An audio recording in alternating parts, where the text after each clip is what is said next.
So நீங்கள் பிள்ளையாக இருக்கிறதுனாலே நீங்கள் சுதந்திரவாளியாக இருக்கிறீர்கள். யோவான் 1:12 வாசித்துட்டு ரோமர் 8:14 வாங்க. அவருடைய நாமத்தின் மேல் விசுவாசம் உள்ளவர்களாய் அவரை ஏற்றுக்கொண்டவர்கள் எத்தனை பேர்களோ, கை தூக்குங்களேன். ஏற்றுக்கொண்டவர்கள் எத்தனை பேர்களோ, எத்தனை பேர்களோ அத்தனை பேர்களும் தேவனுடைய பிள்ளைகள் ஆகும்படி அவர்களுக்கு அதிகாரம் கொடுத்தார், லீகல் ரைட்ஸ் கொடுத்தார். ஒரு ஆமென் சொல்லுங்களேன்.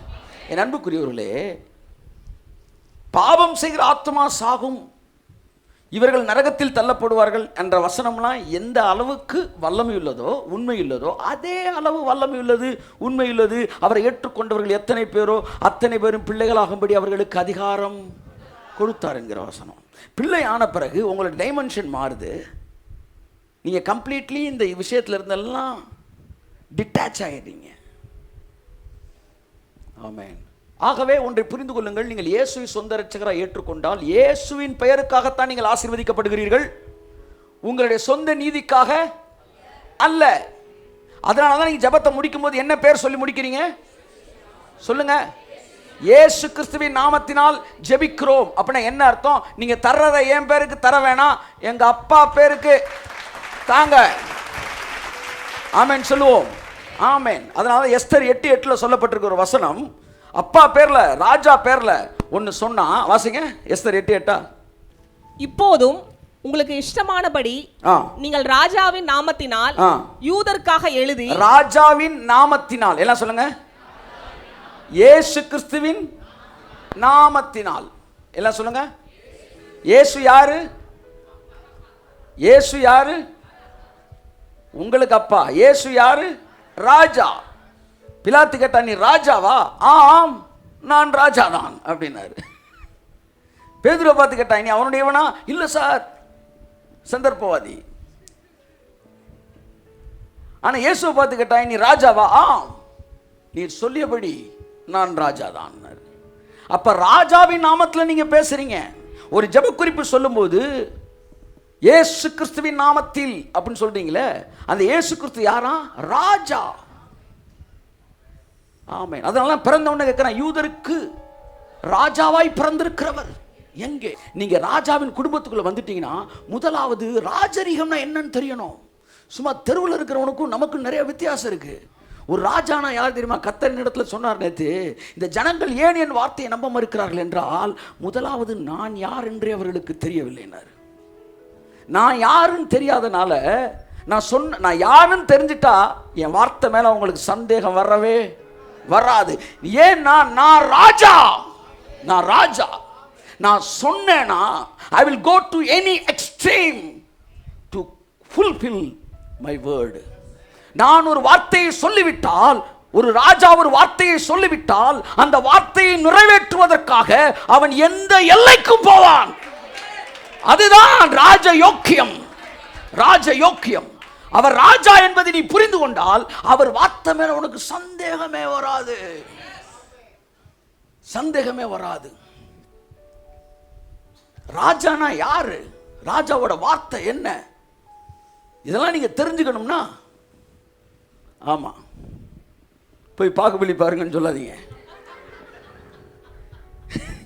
பார்த்தாலும் பாருங்க, அங்க இருக்கிற ஒரு சாதாரண ராஜா தன் வார்த்தையை காப்பாத்துறதுக்கு என்ன செய்யறான் பாருங்க. ஏன்னா ராஜாக்கள் தங்கள் வார்த்தையை திரும்ப பெறுவதில்லை.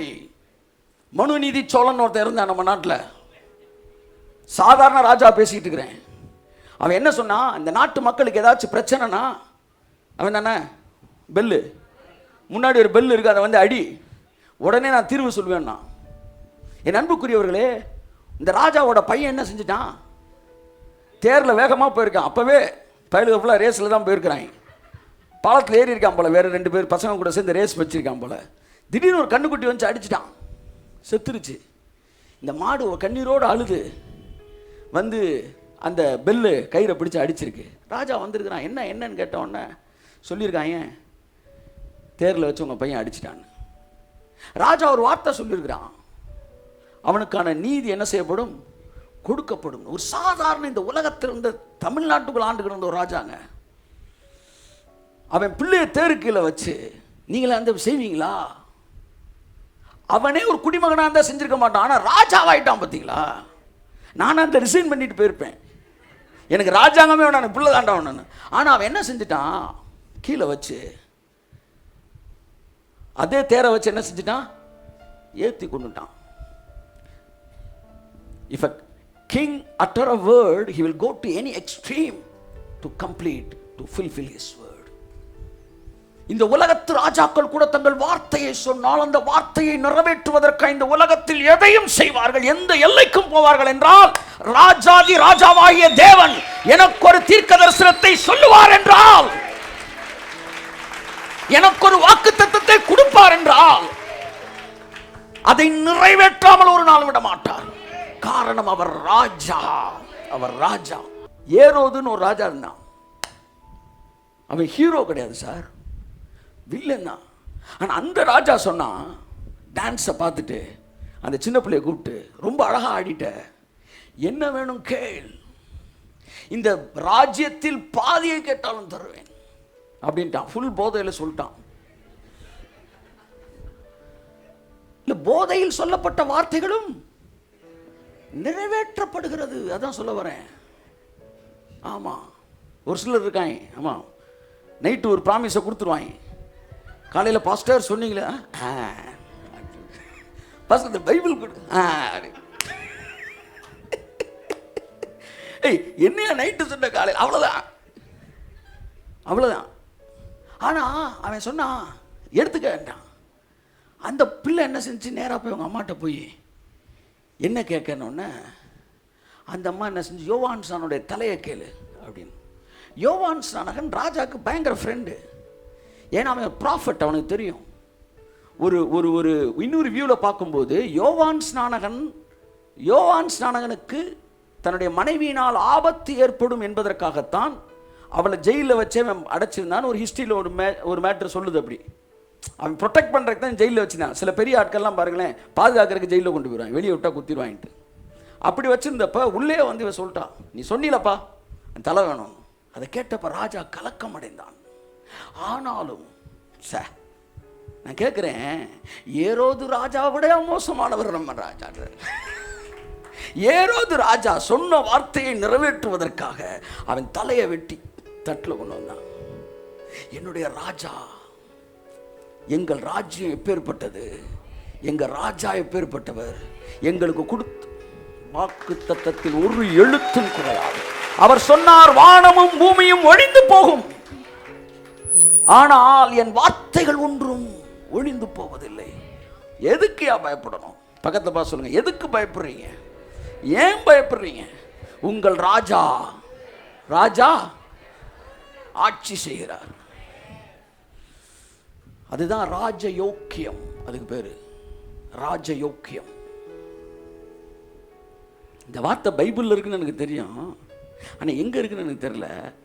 சரி, நேற்று ஆஃபீஸ்லேருந்து அது எங்கே இருக்குன்னு தேடுவோன்ட்டு பைபிள் திறக்கிறேங்க. ஏன்னா பழைய ஏற்பாட்டில் 2 நாளாகவும் 2 ராஜாக்கள் எங்கேயோ இருக்குது. திறக்கிறேன், நேராக வந்து ஜகால் நிற்குது, ராஜயோக்கியம்.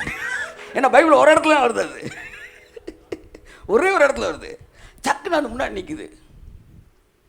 என் அன்புக்குரியவர்களே, தேவன் தன்னுடைய வார்த்தையை நிறைவேற்றுகிறார். பழைய ஏற்பாட்டில் கூட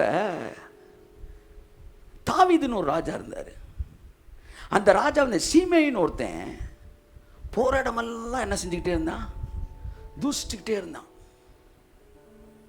அவனை பற்றி கேவலமாக பேசுறது, மண்ணில் எரிகிறது. நீ சவுல் குடும்பத்தார கொண்டதுனால தான் அந்த தெருவில் திரிகிற, நீ இன்னும் படுவாடா நிறையா, இன்னும் அப்படிலாம் சொல்லிக்கிட்டு இருந்தான். பக்கத்தில் இருக்க சொன்னாங்க, ஊன்னு சொல்லுங்க பாஸ், இந்த செத்த நாயை டெஃபினிஷன் எப்படி கொடுக்குறேன்? அவனுக்கு வந்து இவங்க கொடுத்த இது என்னது? செத்த நாய். ஒரே வெட்டா வெட்டிடுவான்றான்.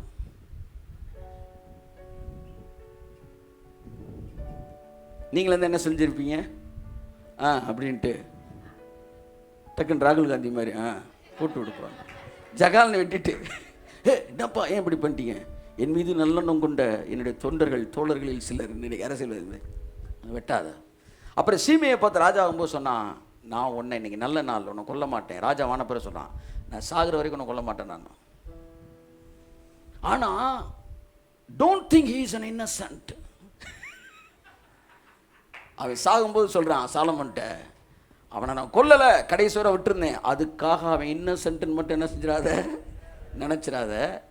நான் கொடுத்த வாக்கை சாகுற வரைக்கும் காப்பாத்திட்டேன். ஒரு ராஜா எதிரிக்கு கொடுத்த வார்த்தையை கூட காப்பாற்றுகிறார் என்றால், உங்கள் ராஜா தன் பிள்ளைக்கு கொடுத்த வாக்கை எப்படி காப்பாற்றாமல் போவார்? என் தேசத்தில் பலவீனம் இல்லை, என் தேசத்தில் வியாதி இல்லை, சுகவீனம் இல்லை, வாதையின் கூடாரத்தை அணுகாது. சாகிற வரைக்கும் ஒரு வாதை உங்களுக்கு வராது சார். இயேசுவின் நாமத்தில் கரங்களை தட்டி கர்த்தருக்கு நன்றி சொல்லுங்கள். உங்கள் பிள்ளைகளின் பிள்ளைகளையும் அவர்களின் பிள்ளைகளை நீங்கள் காண்பீர்கள். யோபு 4 தலைமுறை இருந்த மாதிரி 4 தலைமுறை நீங்கள் வாழ்வீங்க இயேசுவின் நாமத்தில். அழிவுக்கு ஏதுவான இது அழியாமையும் சாவுக்கு ஏதுவான இது சாவாமையும் தடுத்துக் கொள்ளும். மரணம் ஜெயமாய் விழுங்கப்படும், விழுங்கப்படும். ஔரா பாலா சந்துராதியாங்கோ. ஸோ இதான் அந்த ராஜ யோக்கியம்ன்றது. கர்த்தர் சித்தமான வர நாட்கள் நம்ம பார்ப்போம். ராஜ்யம் என்ன, ராஜ்ய பாரம்னா என்ன, ராஜாசனம்னா என்ன, ராஜ்யத்தின், ஏன்னா தேவன் நம்மள்ட்ட சொன்னது ராஜ்யத்தின் சுவிசேஷம். நம்ம பேச வேண்டியது ராஜ்யத்தின் சுவிசேஷம். ராஜ்யத்தின் சுவிசேஷம் என்னன்னா, ராஜ்யத்தின் சுவிசேஷம் என்ன தெரியுமா? ராஜானா என்ன, ராஜ்யம்னா என்ன, ராஜாவின் வார்த்தைனா என்ன, ராஜகுமாரன்னா என்ன, அவனுக்கு என்ன பிளெஸிங் இருக்கு, ராஜகுமாரத்தினா யாரு, ராஜஸ்திதினா என்ன, ராஜ போஜனம்னா என்ன, ராஜ பாதம்னா என்ன. ஏன்னா நீங்க ராஜ பிள்ளைகள், ராஜ்யத்தின் சுவிசேஷம். அதனால இதை தெரிஞ்சுக்கணும். தெரிஞ்சுட்டா நீங்க ஐயோ இவர் வார்த்தையை போய் சந்தேகப்பட்டோமே, ஏன்னா அந்த ராஜ ரத்தம் உங்களுக்குள்ள வந்துடும். அந்த ராஜ ரத்தம் உள்ள வந்துருச்சுன்னா, அந்த பாஸ்டர் 5 ஸ்டார் ஹோட்டல்ல போய் இட்லி சாப்பிட்றாரு என்கிற கேவலமான மட்டமான வார்த்தைகள் வருவதற்கு காரணம், உள்ளே ரத்தம், என்ன ரத்தம் ஓடல, ராஜ ரத்தம் ஓடல. ஏன்னா ராஜாவின் பிள்ளைகள் ராஜ போஜனம் சாப்பிடும்படி அழைக்கப்பட்டிருக்கிறோம். ஸோ அன்புக்குரியவர்களே, ஸோ உங்களுக்கு தவறு செய்கிறவர்களுக்கு, ஏன் புதிய ஏற்பாட்டில் ஊழியக்காரனுக்கு எதிராக செய்கிறவர்கள் கூட புதிய ஏற்பாட்டில் கூட செத்துருக்கிறாங்க. ஏனென்றால் அது ராஜ துரோகம். புரியுதா? ஏரியாவில் ஒருத்தனை கொண்டுட்டீங்கன்னா அவங்களை கூட்டு 10 வருஷம் உள்ள சொல்லி அனுப்பிச்சிருவாங்க. ஆனா இல்லாட்டி ராணுவ ரகசியங்களை நீங்க வித்துட்டீங்கன்னா ராஜ துரோகம். நம் ராஜ குடும்பத்தினராக இருக்கிறோம். இதை குறித்து நாம் பார்ப்போம். நாம் பிள்ளைகள் என்பதனால் அதிகாரம் பெற்றவர்களாக இருக்கிறோம். நாம் பிள்ளைகளானால், ரோமர் 8:14 சொல்லுது, நீங்கள் பிள்ளைகளானால் 8:17 வாசிங்க. நாம் பிள்ளைகளானால் சுதந்திரமாமே. எத்தனை பேர் பிள்ளைகள்? கொஞ்சம் கை தூக்குங்க. நீங்கள் பிள்ளைகளானால் நீங்கள் சுதந்திரவாளி. சுதந்திரவாளி என்றால் நீங்கள் சுயமாக சம்பாதிக்காமல் உங்கள் தகப்பனார் சம்பாதித்ததை அனுபவிப்பதற்கு பெயர் தான் சுதந்திரவாளி. நிறைய பேர் பேசுறாங்க, நீங்க ஒண்ணுமே செய்ய வேண்டாமா, இயேசு சிலுவையில் முடிச்சா போதுமா, ஒண்ணுமே செய்ய வேண்டாம்லாம். இப்படி பேசுறவன்லாம் முதல்ல தனியா நீங்க கூப்பிடுங்க. விசுவாசிகளும் அதில் கொஞ்சம் பேர் இருக்கிறாங்க அடக்கம். அவங்களாம் உட்கார வச்சு, உங்க அப்பா சம்பாதிச்ச சொத்துல ஒரு காசு நீ என்ன செய்யக்கூடாது, எடுக்கக்கூடாது, தொடப்படாது. சரியான வார்த்தை, தொடப்படாது. கிருபைக்கு எதிராக பேசுறாங்க. ஆனா அப்பா சம்பாதிச்ச வீட்டில் வாடகையே இல்லாமல் குடி இருந்துகிட்டு இருக்கிறாங்க.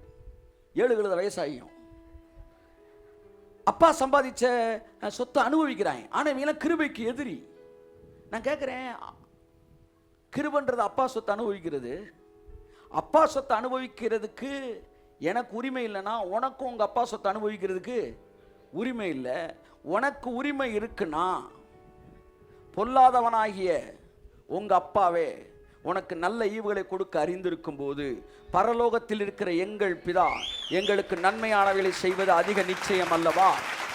உழைக்காமல் அனுபவிப்பதற்கு பெயர் தான் சுதந்திர வீதம். உங்க அப்பா சேர்த்து வச்சிருந்தாருன்னா அதை அனுபவிக்கிறதுக்கு நீ உழைக்க வேண்டியதில்லை. பத்திரத்தை மட்டும் மாற்றி எழுதணும். அதான் ரட்சிப்பில் நடந்துச்சு. ஒரே சிக்னேச்சர் கையெழுத்து போட்டீங்க, உங்க அப்பாவுடைய சொத்து உங்க பேருக்கு வந்துருச்சு. இனி உங்கள் பெயரெல்லாம், உங்க வாழ்க்கையெல்லாம் இயேசு கிறிஸ்துவின் நாமத்தில், இயேசு கிறிஸ்துவின் நாமத்தில், இயேசு கிறிஸ்துவின் நாமத்தில். அந்த பெயர்ல எஸ்தர் 8:8 வாசிங்க சீக்கிரம். இப்போதும் உங்களுக்கு இஷ்டமானபடி நீங்கள் ராஜாவின் நாமத்தினால் யூதருக்காக எழுதி ராஜாவின் மோதிரத்தினால், ராஜாவின் நாமத்தினால் எழுதுங்கள், ராஜாவின் மோதிரத்தினால் முத்திரை போடுங்கள். முத்திரை போடுங்கள். ராஜாவின் பெயரால் எழுதப்பட்டு நீங்க உங்க ஜெபத்தை என்ன பேர்ல எழுதுறீங்க? உங்க பேர்ல எழுதுறீங்களா? இயேசு ராஜா பேர்ல முடிக்கிறீங்களா? இயேசுவின் நாமத்தில். இயேசு யார்? யூதருக்கு ராஜாவாய் பிறந்திருக்கிறவர். எங்கே? நீ ராஜாவா? ஆம், நான் ராஜாதான். ராஜாதி ராஜாவும் ஏக சக்கராதிபதியும். அந்த ராஜா பேர்ல ஜெப குறிப்பை முடிக்கிறீங்க. ராஜாவின் பேர்ல ஒன்னு எழுதப்பட்டுச்சுன்னா அதை செல்லாமல் போக பண்ண ஒருத்தனாலும் கூடாது. என்னுடைய ஜெப குறிப்பை செல்லாமல் போக பண்ண எவனாலும் முடியாது. ஏனென்றால் அது இயேசு கிறிஸ்துவின் நாமத்தில் எழுதப்படுகிறது. ஆமென். கர்த்தர் உங்கள் மனக்கண்களை திறப்பாராக. வார்த்தைகள் மூளைக்கல்ல, வார்த்தைகள் ஆவிக்குள்ள கடந்து செல்லட்டும். வார்த்தைகள் வாழ்க்கையாக மாறட்டும், அனுபவமாய் மாறட்டும். என்னுடைய ஜெபங்கள் இயேசுவின் நாமத்தில் எழுதப்படுகிறது. அவை எழுதப்பட்ட என்னுடைய ஜெபத்தை செல்லாமல் போக பண்ண இந்த உலகத்தின் ஒரு சக்தியால முடியாது. நானும் என் பிள்ளைகளும் ஆசீர்வதிக்கப்பட்டிருப்போம். கமான் சே. நானும் என் குடும்பம் ஆசீர்வதிக்கப்பட்டிருப்போம். நானும் என் பிள்ளைகளும் ஆசீர்வதிக்கப்பட்டிருப்போம். நாங்கள் தேசத்திலே வெளிச்சமாய் ஜீவனை ஜீவ சுடர்களாக நாங்கள் பிரகாசிப்போம். அதை செல்லாமல் போன ஒருவனாலும் கூடாது. ஏனென்றால் நல்லா தெரிஞ்சுக்கங்க, நீங்கள் சுதந்திரவாளியாக இருக்கிறீர்கள். உங்களுக்கு கொடுக்கப்படுகிறது உங்க பேருக்கு கொடுக்கப்படல, உங்க அப்பா பேருக்கு கொடுக்கப்படுகிறது. ஆமென் சொல்லுவோம். ரோமர் 9:4. அவர்கள் இஸ்ரவேலரே, புத்திர சுவிகாரமும். எல்லாம் சொல்லுங்க. நீங்க இஸ்ரவேலர் ஆயிட்டீங்கன்னா உங்களுக்கு என்ன இருக்கா? புத்திர சுவிகாரமும், மகிமையும், உடன்படிக்கைகளும், நியாயப்பிரமாணமும், தேவ ஆராதனையும், வாக்குத்தத்தங்களும் அவர்களுடையவைகளே. அவர்கள் 6 மேட்டர்.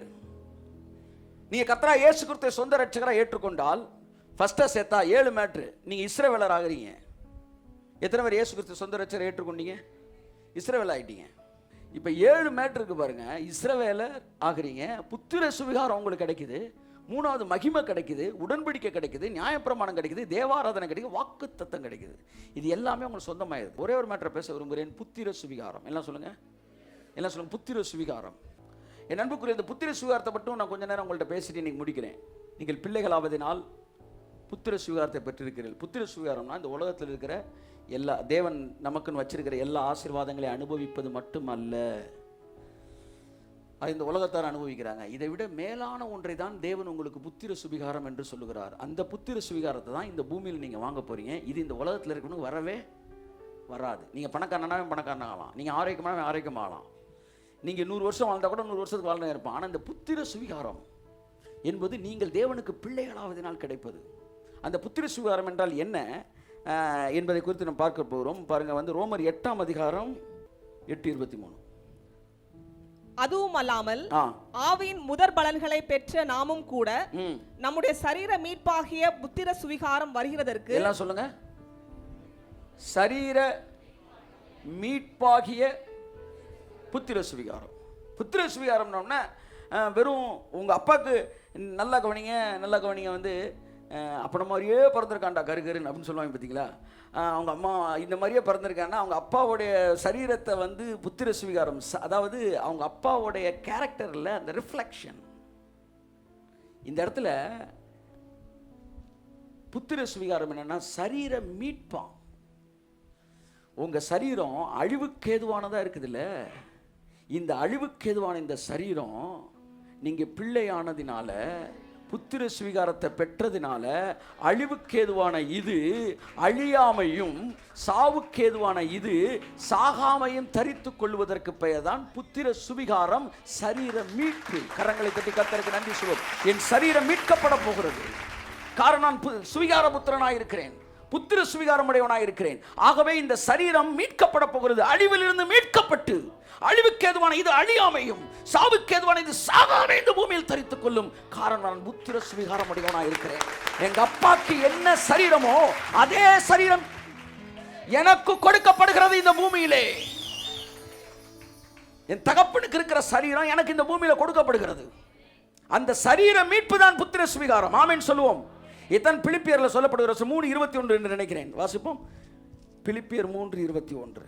அவர் எல்லாவற்றையும், நல்லா பாருங்க, அவர் எல்லாவற்றையும் தமக்கு கீழ்ப்படுத்திக் கொள்ளத்தக்க தம்முடைய வல்லமையான செயலின்படியே நம்முடைய அற்பமான சரீரத்தை, புத்திர சுவீகாரம் என்னன்னு பாருங்க, நம்முடைய அற்பமான இந்த சரீரத்தை தம்முடைய மகிமையான சரீரத்திற்கு, அப்படி பேசுறீங்க பாருங்க, நம்முடைய அற்பமான இந்த சரீரத்தை தம்முடைய மகிமையான சரீரத்திற்கு ஒப்பாக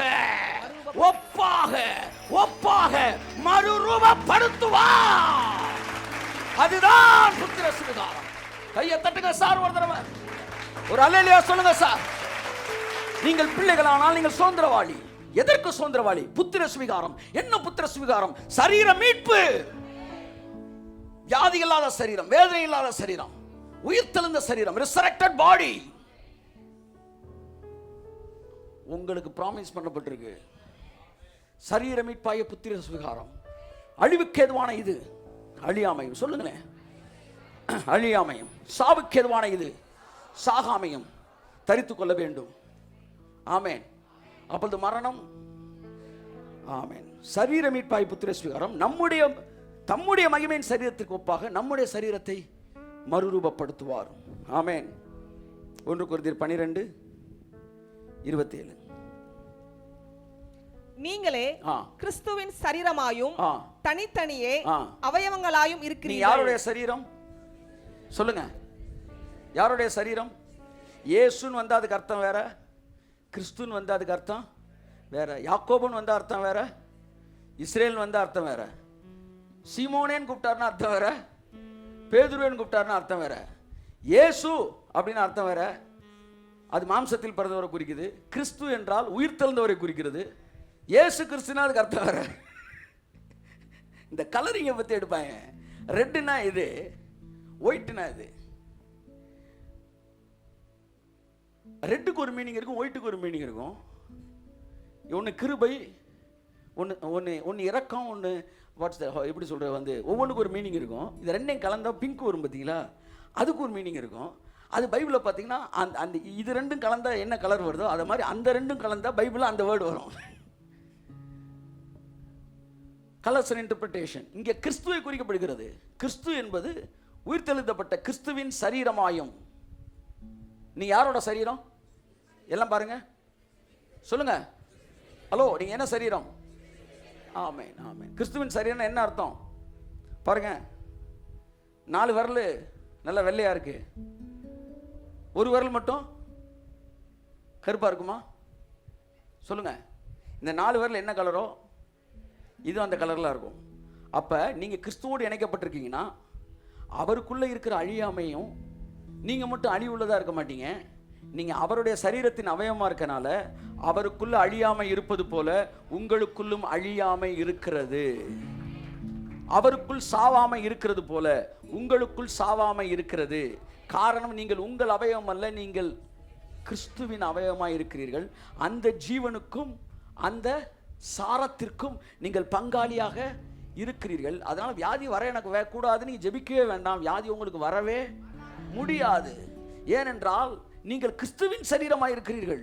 ஆமென் சொல்லுவோம், ஆமென் சொல்லுவோம். 1 கொரிந்தியர் 12:27 வாசிட்டீங்களா? 12:27 தானம்மா? எபேசியர் 5:23. இன்னும் ஒரே ஒரு வசனத்தை வாசித்து முடிப்போம். கிறிஸ்து சபைக்கு தலையாய் இருக்கிறது போல புருஷனும் மனைவிக்கு தலையாய் இருக்கிறான். அவரே சரீரத்திற்கும் இரட்சகராய் இருக்கிறார். பாத்தீங்களா? அவரே சரீரத்திற்கும் இரட்சகனாய் இருக்கிறான். மனைவியின் சரீரத்தை யார் போஷித்து காப்பாத்துறது? சொல்லுங்க. புருஷன் தான். அவளுடைய சரீரத்தை நான் தான் போஷிக்கிறேன். ஆமா, வெளியே போனால் வெள்ளரிக்காய் வாங்கிட்டு வரோம், வாழைப்பழம் வாங்கிட்டு வரோம், ஃப்ரூட்ஸ் வாங்கிட்டு வரோம், ஆமா பீஸா வாங்கிட்டு வரோம். சரீரத்தை யார் போஷிக்கிறீங்க? ஆமா. ஊராம் பிள்ளையை ஊட்டி வளர்த்தினா, ஆமா, ஊராம் பிள்ளை யாரு? உங்க ஒய்ஃபு. ஊராம் பிள்ளைய ஊட்டி வளர்த்தா வயிற்றுல இருக்கிற தாம்புல தானா வளரும். கிறிஸ்து கணவன் மனைவிய அந்த சரீரத்தை போஷிக்கிறது போல காப்பாற்றுகிறது போல கிறிஸ்து என்ன செய்யறாரா? வாங்கி கொடுக்குறாரு. சாப்பிட்டுட்டே இருக்கேன். அவர் தலை என்ன போஷிக்கிறாரு, இந்த சரீரத்தை காப்பாத்துறாரு. ஸோ என் சரீரத்துக்கு வியாதி அணுகாம அவர் பாதுகாக்கிறாரு. ஏனென்றால் அவரே எனக்கு தலையாய் இருக்கிறார். அவர் சரீரத்திற்கும் இரட்சகராய் இருக்கிறார். அதான் அந்த வசனம் சொல்லுது. வெறும் ஆவிக்கும் ஆத்மாவுக்கும் மட்டும் இரட்சகர் இல்லப்பா, உன் சரீர. ஆமென். அவரே சரீரத்திற்கும் இரட்சகராய் இருக்கிறார்.